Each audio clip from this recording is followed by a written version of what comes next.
Yo guys, how y'all doing today? Money Minute 75. I'm back for another video.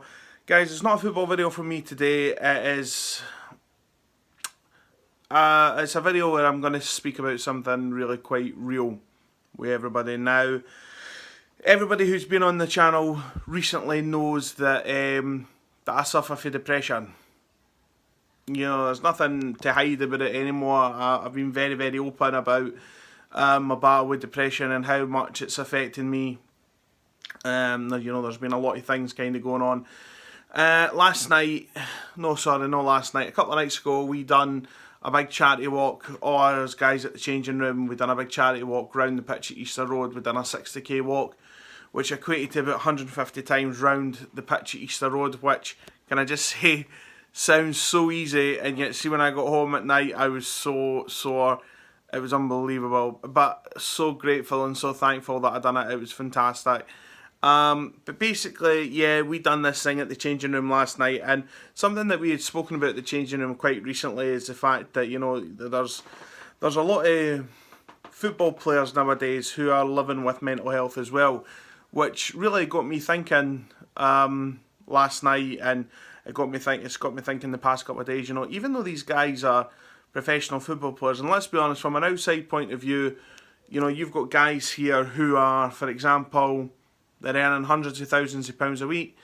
They've got big houses, they've got big cars, they've got probably beautiful wife there, beautiful kids, big family. And yet these guys are still struggling with their mental health. And I think in a lot of ways it probably comes out for how, you know, they take themselves in the game and what they do for themselves in the game. You know, because we spoke about it at the changing room recently where, you know, what does it take to be a professional footballer? What mental strengths do you need to have for that? And it opened up the floor to a lot of big discussions about what we think a professional footballer should do. But it also got me thinking, as I say the other day, about football players who have came out recently and football players who, unfortunately, you know, have succumbed to mental health, and be that depression, be that anxiety, be that, you know, whatever. At the end of the day, you know, they've unfortunately succumbed to it, and it's very, very difficult, because a couple of names that I'm thinking of now is I can't remember the boy's name. What's his name? Robert Elka. You know, I know that this guy was a German goalkeeper. Looked like he was bound for international honours. Looked like he was going to dislodge Manuel Neuer as the German #1 goalkeeper, and we all know how good a player Manuel Neuer is. And, you know, there was this guy going to dislodge him for the team, and unfortunately that guy ended up taking his own life because he lost a child. Another one that's coming to my mind, Clark Carlisle, who's numerous times trying to take his life because he said that he's woke up with depression.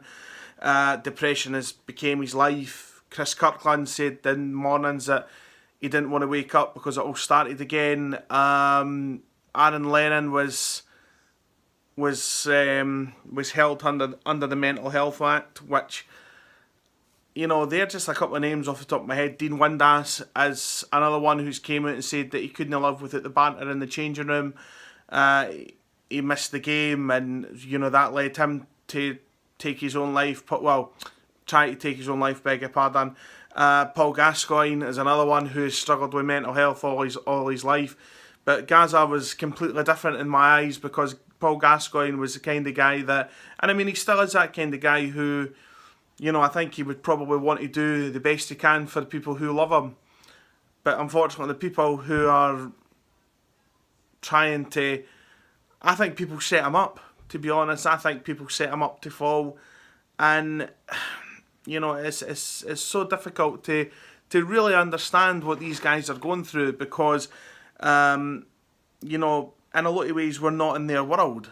Do you know what I mean? I mean, Michael Carrick's another one that's coming out of my mind, saying that, you know, he succumbed to a lot of times where people were shouting abuse at him. Now, I'm going to sound really ignorant here, but I know that there was a striker who was playing for, I want to say Peterhead, who, again, has tried to take his own life.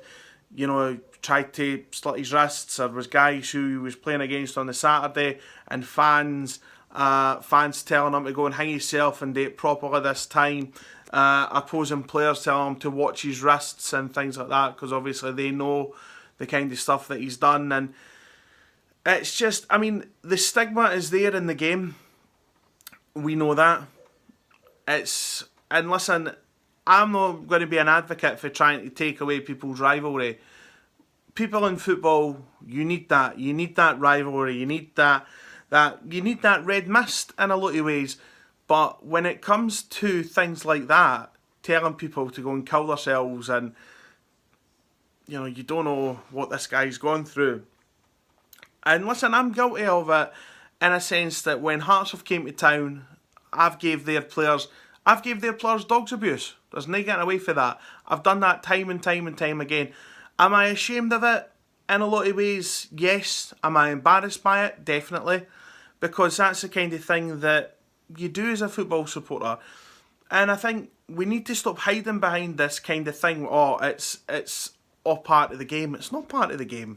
It's not part of the game to sit there and say to somebody, "Oh, go and kill yourself," and things like that. It's not part of the game to say to somebody who is potentially, for example, say somebody like Justin Fashanu, who was openly gay.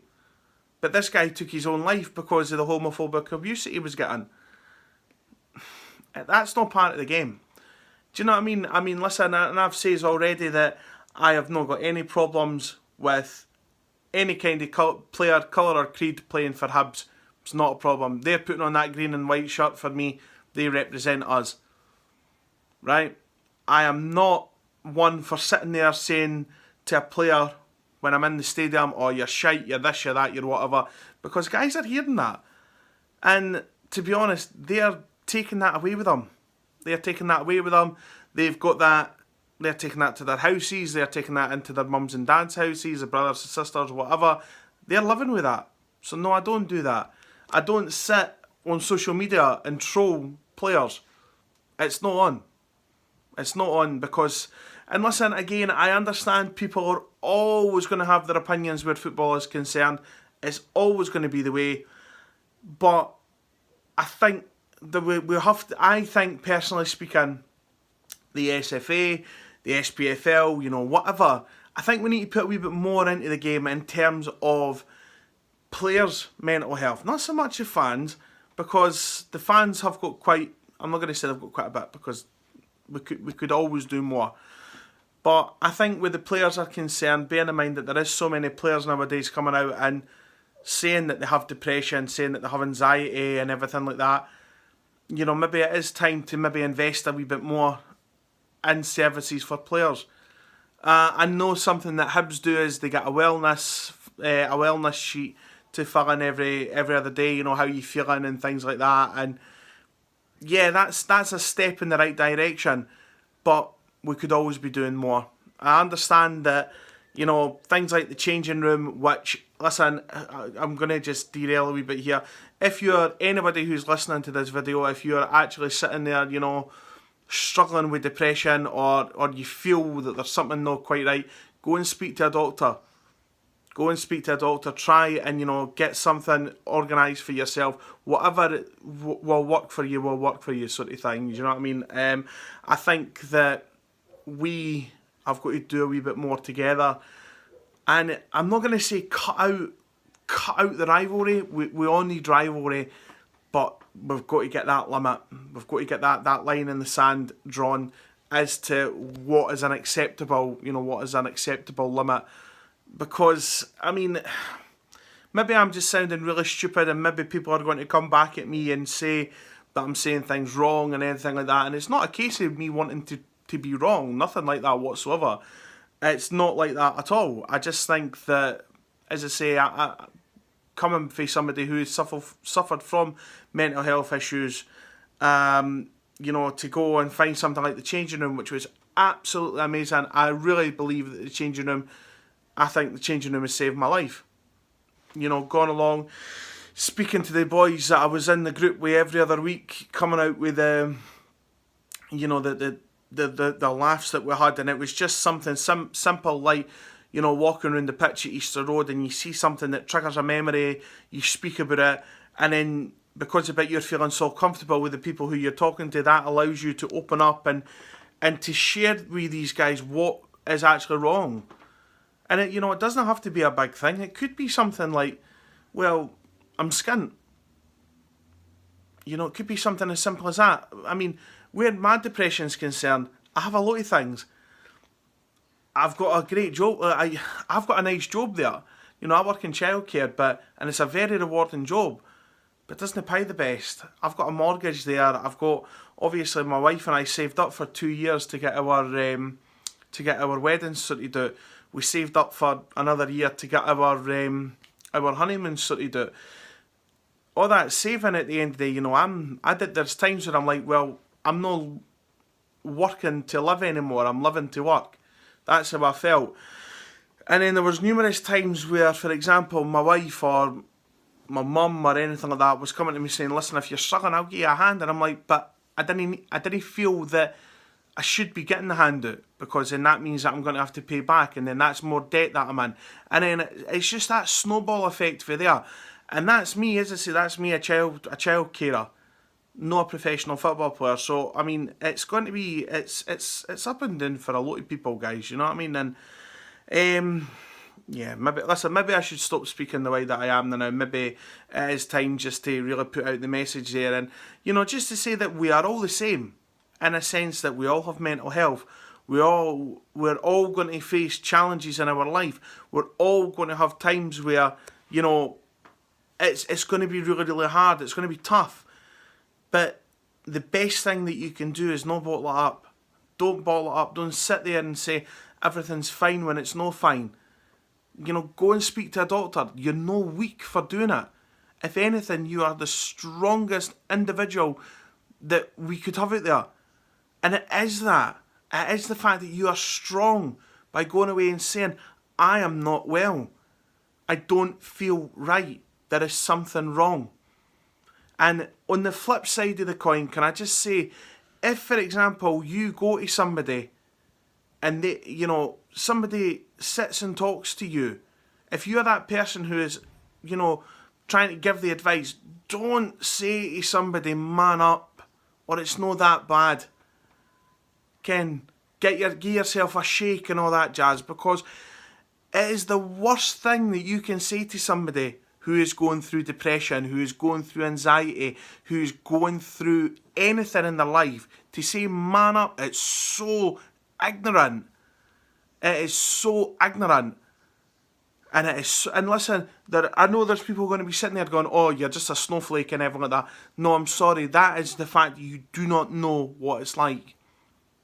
I understand completely that people, it might be different generations, it might be different ways that people were brought up, it might be different, I don't know. But I do know one thing, it's 2018 gone on to 2019. This whole man up thing should not be in existence. It should not be there. It's as simple as that, and I hate that expression because it's so ignorant. There's no ifs or buts about it, it's ignorance. But anyway, I'm going to leave the video there just now, guys. As I say, I just really wanted, I've been thinking about it all morning. I just wanted to come through and make a wee video about it. And again, it's just getting that message out there.